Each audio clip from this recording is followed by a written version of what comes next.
மாங்காய் ஊறுகாய். தேவையான பொருட்கள்: தோல் சீவிய மாங்காய் 2, சிறிதளவு இஞ்சி, பூண்டு, கடுகு, பெருங்காயத்தூள், வெந்தயம், சிறிதளவு வினிகர், பொடித்த வெல்லம், மிளகாய்த்தூள், மஞ்சத்தூள், உப்பு. ஒரு வாணலில் 2 குழிக்கரண்டி எண்ணெய் ஊற்றி அதனுடன் கடுகு சேர்க்கவும். கடுகு நன்றாக பொரிந்தவுடன் வெந்தயம்,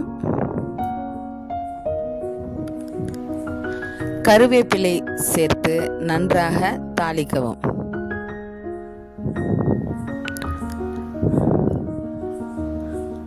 தாளித்த கலவையுடன் இடித்த பூண்டு, இஞ்சி ஆகியவற்றை சேர்க்கவும். மிளகாய்த்தூள், மஞ்சத்தூள், உப்பு போட்டு கலவையை நன்றாக கிளறவும். அதனுடன் நறுக்கிய மாங்காய் துண்டுகளை சேர்க்கவும். கலவை நன்றாக ஒன்றோடு ஒன்று சேருமாறு கிளறிய பின் சிறிதளவு வினிகரை அதனுடன் சேர்த்து கிளறவும்.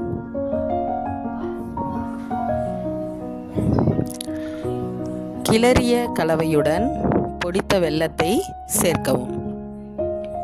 அதனுடன் பெருங்காயத்தூள், வெந்தயம், கடுகு நன்றாக வறுத்து இடித்து அதனையும் சேர்க்கவும். சேர்த்து கிளறினால் மாங்காய் ஊறுகாய் ரெடி.